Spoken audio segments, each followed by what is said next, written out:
sedang terjadi. Setelah itu, kalau kasus itu ternyata benar kasus tentang dilema etika, maka saya harus melakukan beberapa tindakan. Bila kasus itu adalah benar dilema etika, berarti itu benar lawan benar, gitu ya? Iya, benar. Benar lawan benar. Bila kasus itu memang bujukan moral, berarti itu kasus benar lawan salah.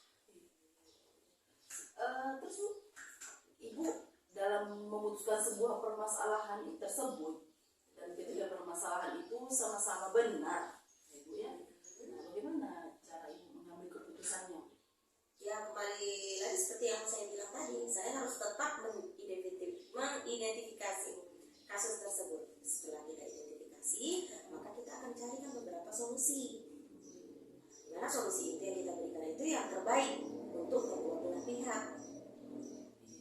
Harus sama-sama yang terbaik itu yang menguntungkan. Nah, terus Bu, langkah-langkah seperti apa kira-kira ataupun prosedurnya yang Ibu gunakan dalam menyelesaikan masalah tersebut, langkah-langkahnya?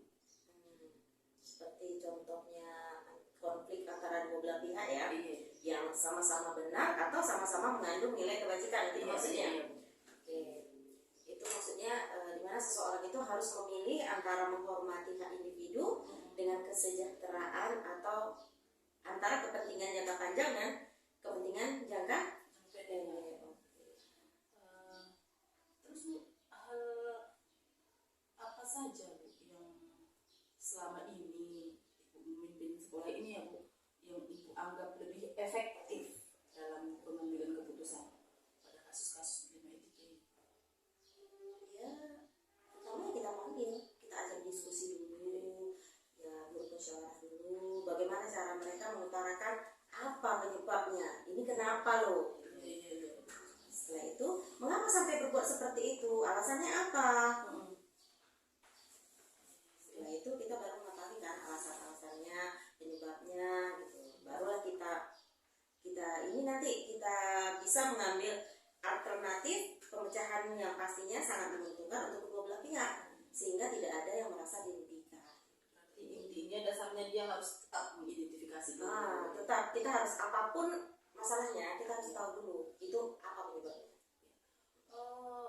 Selama ini Bu, yang hal-hal yang merupakan tantangan, tentunya ada tantangan kan Bu. Gak mungkin mulus-mulus aja ya kan Bu, seperti jalan tol, pasti ada tantangan dari Ibu dalam pengambilan keputusan pada kasus-kasus etika tersebut. Apa saja? Banyak sekali kasus di siswa ya. Tapi yang paling sering dijumpai itu di daerah kita ini, yaitu tentang izin sekolah mengenai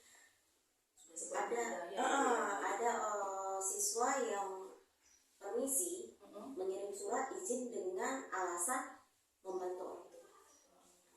Itu kadang-kadang itu membuat kita menjadi seperti ada dilema tersendiri.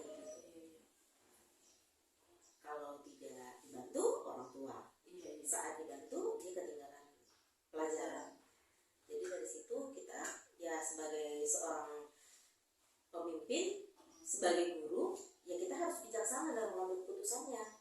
Luar biasa sekali ya Bu ya. Ini Bu, apakah Ibu dalam melaksanakan tugas tersebut dan dulu penanganan masalah kasus-kasus tersebut, apakah Ibu punya tata cara atau semacam jadwal tertentu dalam sebuah penyelesaian kasus dilema etika gitu Bu? Enggak juga, karena posisi sekolah ini kan di tengah kampung. Jadi benar, muridnya juga dari sini. Jadi ya begitu ada masalah, bisa saya, bisa yang lain, bisa tim yang lain itu datang ke rumah siswa dan menanyakan langsung. Jadi masalah itu bisa langsung dipecahkan gitu. Tapi kalau seandainya pun tidak terjadi seperti itu, ya kita angkat ke atau diskusi kecil sama teman-teman yang lain. Berarti muridnya memang dari sekitar Iya, dari ada dari luar tapi hanya beberapa. Untung sekali. Terus ada apakah ini Bu? Ada orang ataupun faktor-faktor yang selama ini tahu membantu ibu dalam pengambilan keputusan. Pastinya karena kita ini menerapkan sistem kolaborasi gitu.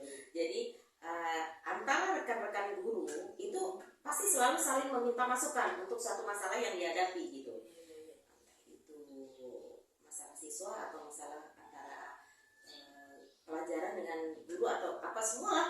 Itu kita punya ruang sendiri yang bisa ibarat katanya yang senior bisa menjadi guru bagi yang junior gitu. Jadi kayak pertukaran pengalaman gitu. Sistem aman. Benar. Terus kan, luar biasa sekali perbincangan kita hari ini ya. Ada dia kolaborasinya juga terjalin ya kan Bu. Saling komunikasi. Ya memang itulah dia Bu ya. Ini satu lagi ya Bu pertanyaannya. Pertanyaan terakhir ya Bu ya. Dari semua hal yang telah disampaikan Ibu tadi, pembelajaran tentu ada ya. Apa yang Ibu petik dari pengalaman Ibu selama dalam bertugas di sini ketika ada pengambilan keputusan dilema etika ini Bu? Kalau dari pembelajaran yang bisa diambil dari dilema etika ini banyak ya. Yang pertama ya nilai etika itu sendiri ya. Seperti kejujuran, integritas, keadilan, menghormati hak asasi manusia, dan banyak lagi gitu. Tapi selain itu ya kita juga harus mempertimbangkan konsekuensi jangka panjang dari setiap tindakan yang akan diambil. Itu juga sangat penting. Jadi kita itu bukan hanya mementingkan dampak singkatnya aja, dampak sekarang aja, tapi kita harus berpikir kedepannya mau seperti apa, akan seperti apa. Luar biasa sekali ya perbincangan kita hari ini ya Bu ya. Iya, Mama Ray udah minta waktunya, tapi sangat menyenangkan sekali berbincang-bincang dengan Ibu. Nanti saya akan sering-sering berkolaborasi dengan Ibu, kita kembali ke sini ya, ke sekolah Ibu ya. Oke, kami sangat menerima. Sukses ya Bu.